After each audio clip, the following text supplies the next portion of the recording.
You know in films when they turn on the floodlights, get like that little sound. It's not true. I mean, this isn't a floodlight, this is a video light. It goes so bright. It's like having a sun in your room. And now it'll look like the scene in Indiana Jones where the Nazis start to melt. I'm gonna turn that. Let's get into it.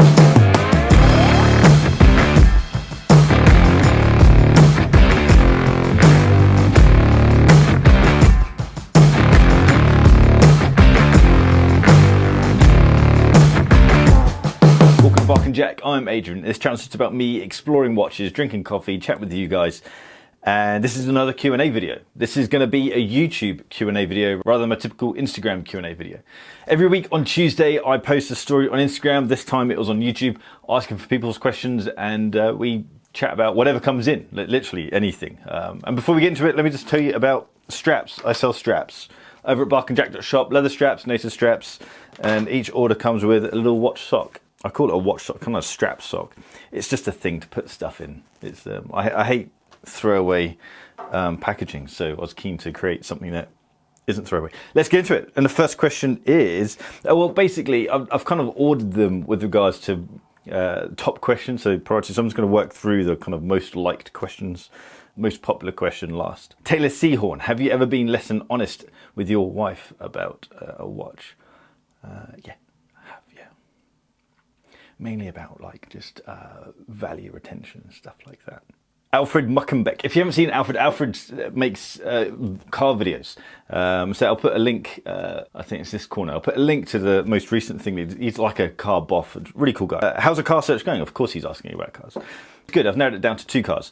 I'm either going to get a Land Rover Defender, which is kind of the boyish side of me coming out. I love the Defender, and I really want a Defender 90 with the TD5 engine, because you can really mess about with that engine and start to remap it and do some quite cool modifications to it. But then the kind of dad, family guy, sensible part of me comes out, and I feel like we should just get one of the early Land Rover Discovery Sports, because it'd just be a bit safer for the kids and everything. I'm going to have to try Defender out, because they are pretty damn cool. Chris Rattigan, now you're in Scotland, are you frightened about the prospect of your kids wanting to play the bagpipes?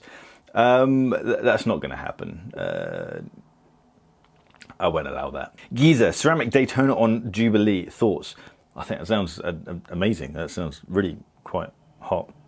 Tim, hey Adrian, due to the global stock markets being unsteady and the US looking like a recession is imminent, will watches that are unobtainium like Pepsi, GMT become easier to get your hands on when that weak market comes? Thanks, vids are great. Thanks, buddy. So Tim, yeah, that will absolutely happen. As soon as the stock markets, if there is a crash and a recession happens, then the market will be flooded with all kinds of watches. Certainly the watches that have been holding their value, which is a bit ironic, because as soon as the market floods, then the value drops. And so actually the last thing you should do is, there's a spider, like just go away. I'm no financial expert and I don't have a crystal ball, but that's exactly how I'd imagine it to pan out. Stock market crashes, the market's full of all of these premium waitlisted watches, and people, or fewer people, will be buying them from the ADs, so they should be easier to access. Jose Magav, photos and videos, do you contact each brand before you use their website pictures? How does it work on YouTube? No, I don't. Most brands have a press page, and anyone can sign up for a press account. So for example, Rolex Tudor, I've just been using AP's press section. You can just scroll down to the bottom of the website. I don't read the terms and conditions, but I basically just always credit whoever I use, unless it's a large brand. Rolex aren't going to be bothered if I use their pictures, and at the end of the day, it's free advertising for them. But if it's from a company like A Collected Man or Houdinki, then I always credit their stuff. James H. Hadrian, keep up the great content. Thanks, buddy. Characteristics of the up-and-coming A. Lange & Söhne sports watch needed to properly stick it to Patek and AP. Case material, complications, price point, etc. Would love to know your thoughts. Well, it would have to be, well, they'd have to start off in steel. It will have to have some sort of texture on the dial. It would need to be an integrated bracelet, and then it would need to be a funky shaped case. I love Lange. I think their watches are incredible. It'd be really interesting to see what they would come up with as a sports watch.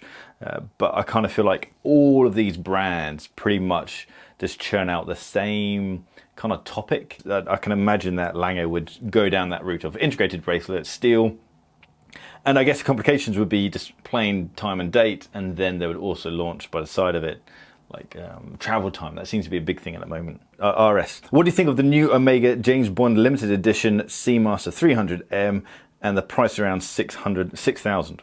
I really don't like it. I shouldn't really comment on watches that I haven't seen in the flesh, but there's nothing about this watch. Actually, that's a lie. One thing that stands out is that cool, the 50-minute marker, or the 10 o'clock hour marker has a 50 in the loom, which looks quite cool. But the rest of it just looks epically gimmicky. I'm sure it's a well-built watch, and I'm sure it's technically a good watch, but with regards to the looks and designs, it's far too gimmicky. I haven't seen it in the flesh, so I can't really pass comment, but from the images, no thanks. Bowing off for 87. Since you speak so highly of Oris, do you personally own an Oris piece? If not, what piece would you buy? I don't own an Oris, and that's simply down to there's quite a few brands that I really like, but I just don't own, around the same idea that I'm not in a position to spend that level of cash without it being able to retain value. And it upsets so many people, and I will be doing another video around the whole idea of value retention and investing in watches, because I think that's a lot of people jump to conclusions around that, and a lot of it is kind of misunderstood. So I will be doing a video, and also it makes sense with the sponsorship that's going on at the moment. It kind of makes sense to do that. But with regards to Oris, Zinn, what else? People like kind of Christopher Ward sits within that group, I guess. But money is lost in these watches. They make fantastic watches, especially Oris and Zinn. But the problem is that you have to really be able to be in a position to kind of write off that money. Nearly all of my watches I can sell and get my money back again, and that's because I'm not in a financial position to be able to write off that cash.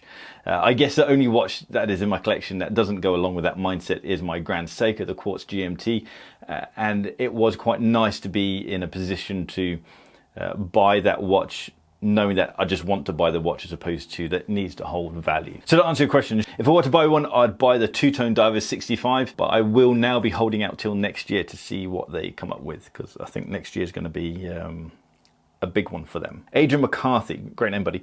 Rumours the Submariner in its current form is going to be discontinued. Yes, I'm 100% behind that idea. It's got an old movement in it. The whole design has been around for quite a while now. We're getting on for, what, 9 years now? So yeah, it's well overdue an update, and I can imagine them putting a new movement in it, pretty much keeping the same style, maybe slimming down the case a bit. I would hate for them to increase the size, which is what they've done with all the other watches. I do hope they keep it at the 40mm, slim down the lugs, update the movement, and I think it'd be quite a cool watch. Ulf Jr. AF Klinterberg. I'm going with that. What's your opinion on an Explorer 39mm and OP 39mm white dial as a two-watch collection for the moment? Got sporty vibes from the Explorer and the classy vibes from the OP, or just too similar? I personally, do whatever you want, but I personally think that they're too similar. I think with the level of money, certainly go with the Explorer 39mm, that's an awesome watch, and for the money it'd be hard to kind of beat that. But for an OP39 with that level of cash in it, like $4.5 grand, you could go and get yourself a really cool watch with that. If you want to do double Rolex, then I'd go down the route of go with the Explorer 39mm for your sporty everyday kind of use, and then I'd probably go down something like a Datejust. Get a nice old Datejust, a good one for $4.5 grand with fluted bezel. I'd go all steel with the white gold fluted bezel, Jubilee bracelets, bags of character. Superb looking watch, slightly smaller, so a bit more dressy, but yeah, I think those two watches are far too similar. Guys, thanks so much for your questions. I haven't been able to go through hardly any of these. There's just too many.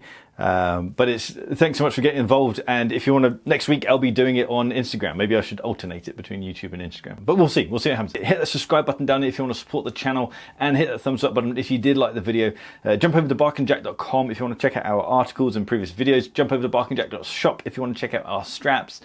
Jump over to Instagram at barkandjack and give us a little follow over there. I think that's it. I'll see you guys next time. Take care.